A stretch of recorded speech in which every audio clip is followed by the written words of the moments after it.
Well, I think it comes down to, empowerment, really, because I think that, by and large, youth don't have much power in our social structure. They can't vote. They, can't own property. They can't trade stocks. They can't do these things that like adults do. And so I think there's this perspective of them as being sort of not yet ready to participate in society fully, I don't think young people get taken seriously all the time. I think youth don't always get perceived by adults as being smart or being able to stand up for justice. When I first met you, baby, didn't know just what I found. But now I'm looking at the best kept secret in town. You know I never disrespected. Was the welfare secret.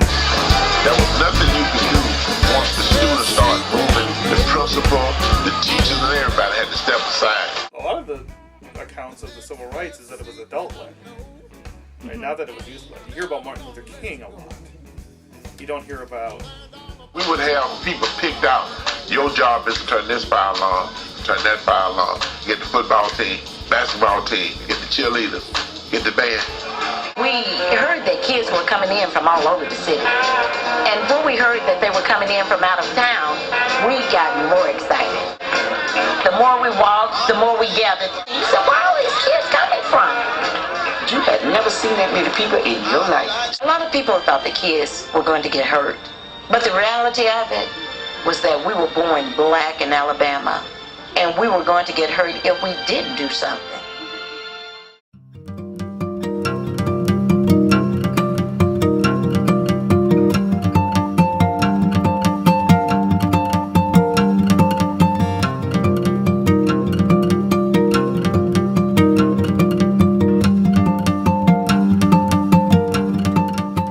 That's a beautifully challenging, life-forming question, and because it has many different ways to look at it. I think there's not enough intergenerational work so that, young people might work in young organizations for youth. And then there's organizations where lots of older people might work, but there's not so much cross-fertilization. So one, you can just take, how come we haven't seen that? Mm-hmm. The other one is, did they even see it in the 50s when it was going on?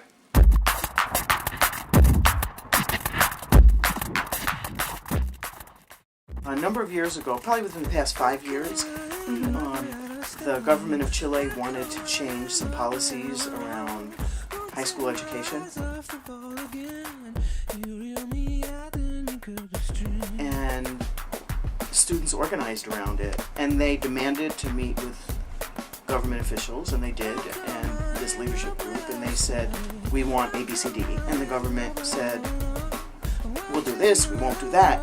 And then the students said, okay, we need to go talk to our people, and they left the room, and they basically were able to either Skype or email or text to every single council in the whole country in the different regions. And then the councils discussed and voted on what the government offered, and then texted it back to the leadership committee in Santiago. And they went back in, and this all happened in a really short period of time. And the leadership said, no, we want this. And the government basically gave them what they wanted because they were organized, they were able to make immediate contact, and they had a structure for organizing and for decision making, and it didn't have anything to do with adults. Young man named by the name of Craig, I think it's Kilborn,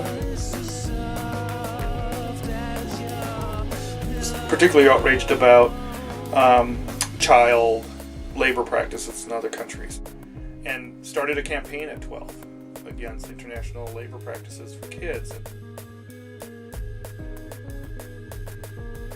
And by 15, 16 was traveling to countries and going on busts of workplace environments to free kids from unfair labor practices.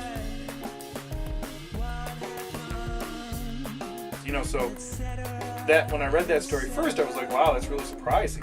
You know, I've never heard of that. But as you visit more and more places where spaces are open for kids to really start to say, this is what I care about, those stories become less surprising.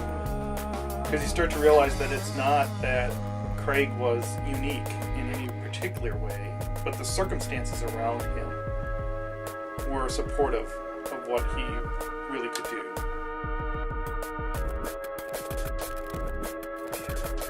And so now you start to see and start to hear and start to become more aware of how all sorts of young people do amazing things every day, but often go unnoticed. And the question is like, just how do they express it? Where do they express it? And how do they distribute it? How does it get seen?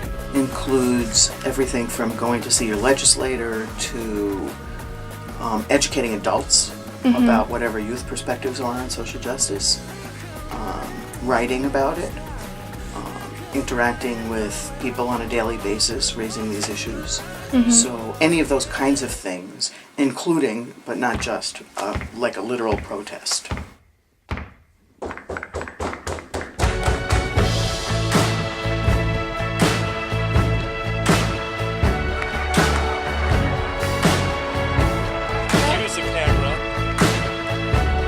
Because Jamie wants to do a documentary for her final project.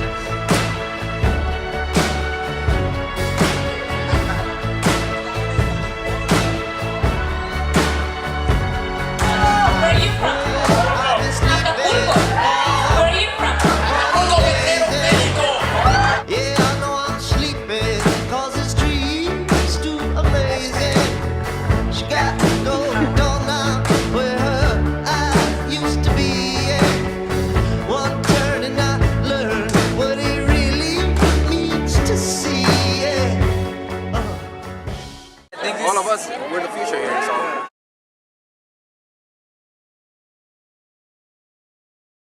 Just because you've been around longer, you're older, doesn't mean that you have any better understanding of things.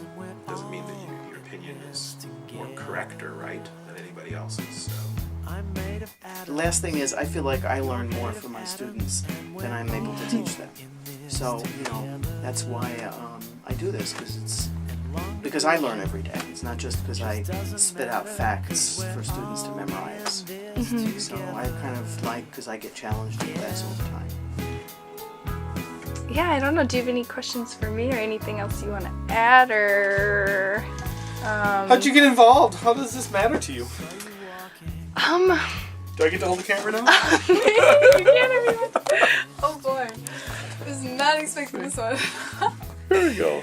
I've really come to see how powerful an individual can be, no matter what your age. Do you walk around now seeing the world a little different? How is it? Yeah. Can you name one or two of the things that you've noticed that are different now for you? Being a student, I just see it differently. It's not this bubble of safe collegiate studies anymore. It's kind of like a beautiful mix of who knows what's going to come out of it. I don't know. Mix of people, mix of interests, mix of experiences. It's dynamic and like we can change it if we want. And I don't know. It's not this kind of set in stone. So it's moved from a routine to Yeah. a world filled with possibilities. Yeah.